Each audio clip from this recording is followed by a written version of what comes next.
رضی الله تعالی عنہ فرمایي دومره خو خوش اخلاق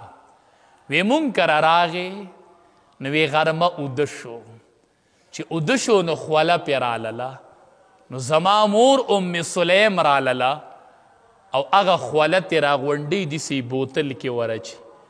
وی نبی کریم صلی الله علیه وسلم راویښ شو ورته وایي ام سلیم څه کوي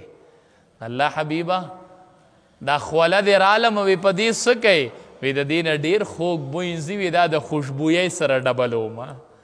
خوشبویۍ ته یې عطرو ته یې ورچوم وی ډېر خوږ بوی تېنه ځي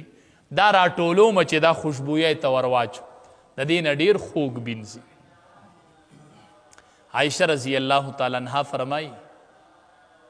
وی غرمه به آرام کو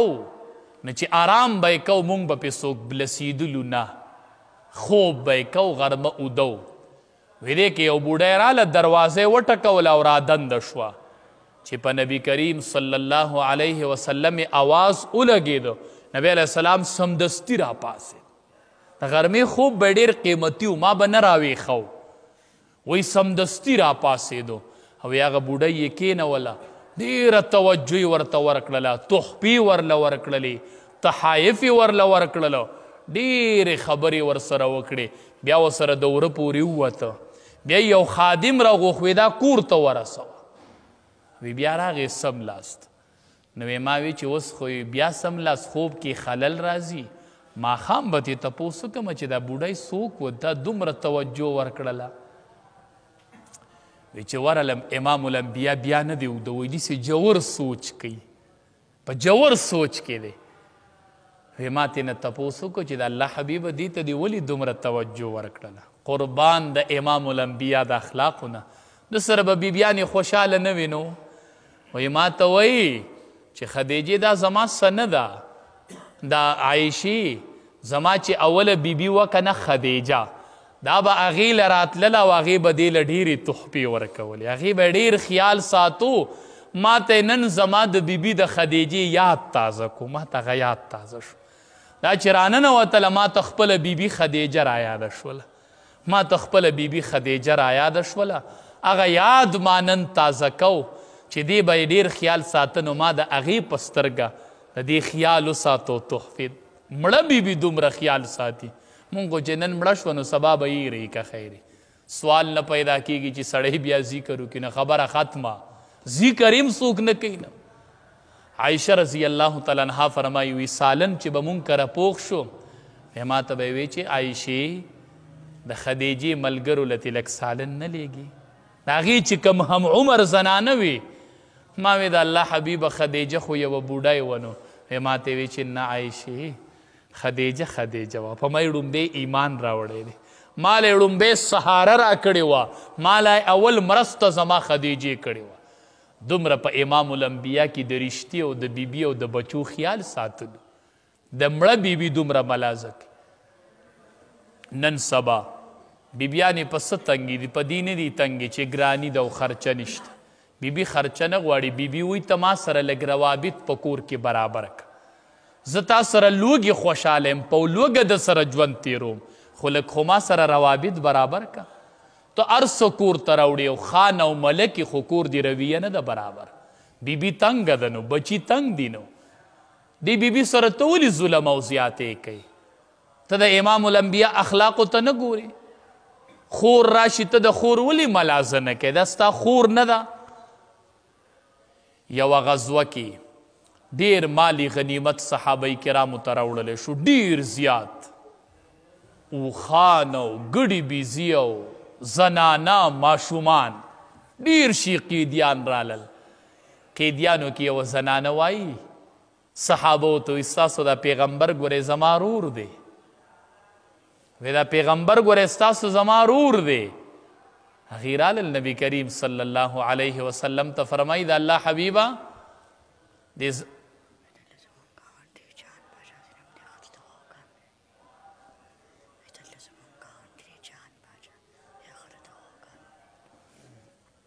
نو وی هغه زنانه وایي چې دا زما رور دی وی راوی غواړئ زما خور کم ده دا شیما و شیما هغه ګډې ویزې چې به یې سره ولې دا خو د حلیمې لور وه او حلیمې امام الانبیا له پی نه ورکړي، دا خو یې رضایي خور وه که نه. چې رالله نبي کریم صلی الله علیه وسلم خواته رالله، وی د الله حبیبه زه ستا خور یم. نبی کریم صلی الله علیه وسلم فرمایي زما خور یې؟ وی او ستا خور یم د الله حبیبه، که یقین دې نه کېږي نو یوه نښه راسره شتې. نبی کریم صلی الله علیه وسلم پې پړوکوالي چک لګولی و. وی هغه خواب شته دی چې دا خبره وکړه امام الانبیا په ژړا شو، جاړي جاړي. صحابه وی د الله حبیبه ته ولې جاړې؟ وی ما ته یې رشته رایاده کړله، ما ته نن خپله رضایي مور رایاده شوه، دا زما رضایي خور ده، دې زه لبولی ما ته ډېره لویه رشته رایاده شوله، ما ته رشته رایاده. دنیا مالې راواغسوې دا واله، څه دي خوښ دي چې دله درکمه، څه وړې د ځان سره، څادر یې ورته خپل خور کو، ډېر اکرام او عزت. دا زما رضایي خور ده.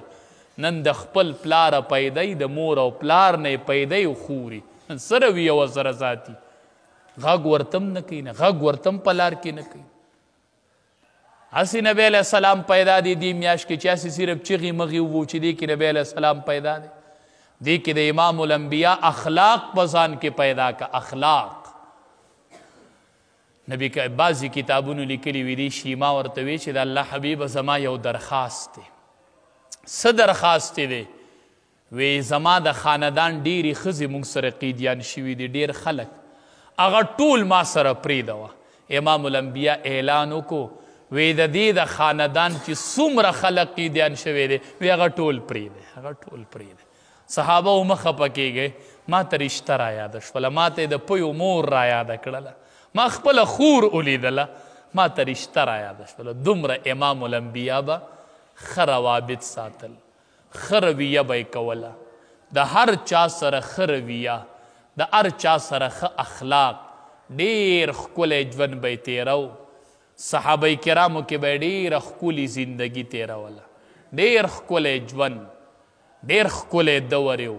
ډېرې پاکې خونې به یې صحابه کرامو ته کولي، ته داسې کوه، ته داسې کوه. انس رضی الله تعالی عنه ته یو ورځ فرمایي، وی زه درته یو بهترین اخلاق ونه ښیم؟ وی ولې نه؟ وی سحر او ماښام ټول خلق د الله د رضا دپاره معاف کوه او د ړه نه بغض وباسه. دې په شان خوی بل نشته نو.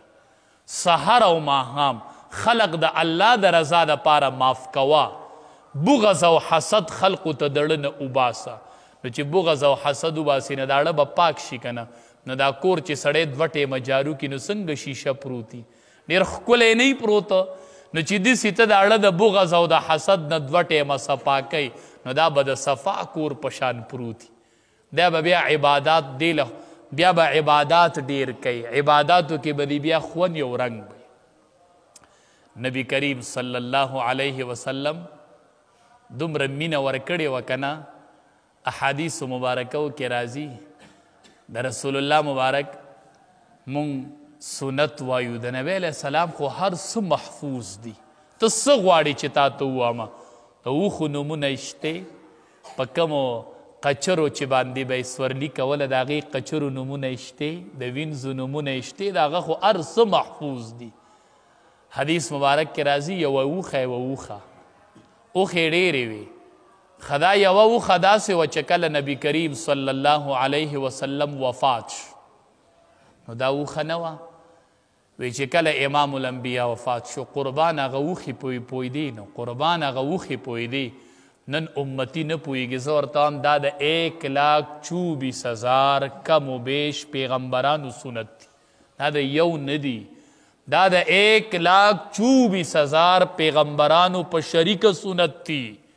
و امتی چې ستا په مخ دا نه وي یا دې په مخ وي خو لڼ وي، ته به امام الانبیا له څنګه ورځې په ورځ د قیامت؟